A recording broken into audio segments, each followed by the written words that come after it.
अस्सलाम वालेकुम जी प्यारे बच्चों, उम्मीद है आप सब खैरियत से होंगे। मैं आपको मालूमात आमा क्लास 100 में कर रही हूँ खुशामदीद। और जल्दी से मुझे बताएं, पिछली रीडिंग जो आपने पढ़ी थी उसको किसने दोहराया?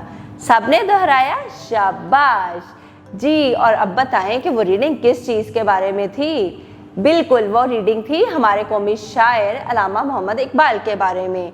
और हमने जाना था उनकी सियासी सरगर्मियों के बारे में भी, और उनकी पैदाइश और वफ़ात के बारे में भी, और उनका मज़ार कहाँ पर वाक़या है इस चीज़ के बारे में भी।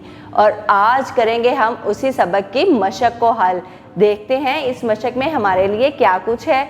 चलते हैं अपने मशक को हल करने की तरफ जी। लेते हैं सबक का जायज़ा और देखते हैं कि पहला सवाल क्या है। दुरुस्त जवाब पर टिक का निशान लगाएं। अल्लामा मोहम्मद इकबाल के वालिद का नाम था शेख नूर मोहम्मद। अल्लामा मोहम्मद इकबाल के उस्ताद थे सैयद मीर हसन। अल्लामा मोहम्मद इकबाल ने इब्तदाई तालीम हासिल की सियालकोट से।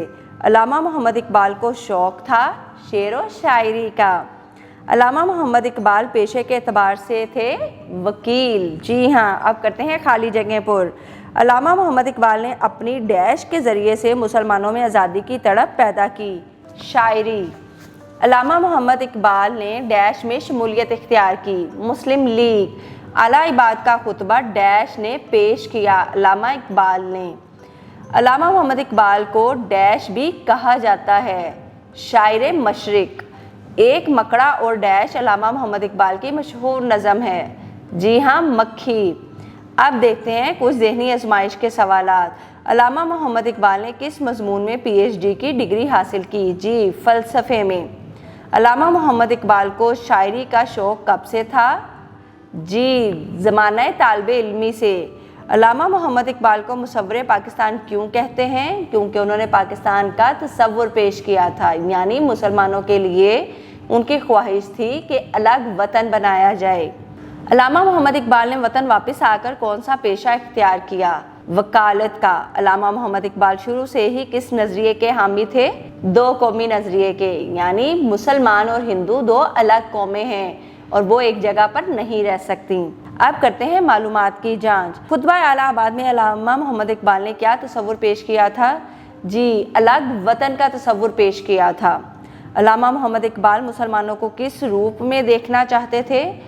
वो मुसलमानों को एक अजीम कौम के रूप में देखना चाहते थे। अपनी शायरी के ज़रिए अल्लामा मोहम्मद इकबाल ने मुसलमानों को क्या पैगाम दिया? उन्होंने अपनी शायरी के ज़रिए मुसलमानों को आज़ादी का पैगाम दिया। अल्लामा मोहम्मद इकबाल गमगीन क्यों रहते थे? जी, वो मुसलमानों की बदहाली की वजह से गमगीन रहते थे। आला तालीम के हसूल के लिए अल्लामा मोहम्मद इकबाल ने कहाँ कहाँ का सफ़र किया? जी, उन्होंने इंग्लिस्तान और जर्मनी का सफ़र किया। अब कुछ तहकीक आपके लिए। अल्लामा मोहम्मद इकबाल के हालात ज़िंदगी का मुतालिया करते हुए टाइमलाइन मुकम्मल करें। एक प्रोजेक्ट भी है आपके लिए। जमात को 4 ग्रुप्स में तकसीम करें। एक ग्रुप अल्लामा मोहम्मद इकबाल की इब्तदाई ज़िंदगी, दूसरा इनकी तालीम, तीसरा इनकी शायरी और चौथा इनकी सियासी ज़िंदगी के बारे में मालूमात हासिल करें। चारों ग्रुप्स अपनी जमा शुदा मालूमात अपने अपने चार्ट पर स्कूल में यौम इकबाल के मौका पर पेश करें। कुछ रहनुमाई असातिज़ा इकराम के लिए। तलबा को अल्लामा मोहम्मद इकबाल का तारुफ बतौर कौमी शायर करवाएं। तलबा को इनकी चंद नज़में पढ़कर सुनाएं। तहकीक करें कि सरगर्मी मुकम्मल करने के लिए तलबा को अल्लामा मोहम्मद इकबाल से मुतल्लक मालूमाती मवाद फराहम करें। जी तो प्यारे बच्चों, आपने की मशक हल। जी हाँ, देखा कितने आसान थे सवालात के जवाबात भी, क्योंकि आपने की थी अच्छे से दोहराई। जब हम अपने सबक को अच्छे से दोहराते हैं और उसको बार बार पढ़ते हैं तो उसमें हमें उसकी मशक हल करने में बिल्कुल भी कोई मुश्किल पेश नहीं आती, और वो सबक हमें अच्छे से ज़हन नशीं हो जाता है और उसमें हम लेते हैं बहुत ही अच्छे मार्क्स भी। जी हाँ, और अब इस मशक की भी कीजिएगा दोबारा अच्छे से दोहराई, ताकि आपको अच्छे से ज़हन नशीं हो जाए। मुझे दें इजाज़त, फिर मिलेंगे एक नए सबक में नई वीडियो के साथ। तब तक अपना बहुत ख्याल रखिएगा। अल्लाह हाफिज़।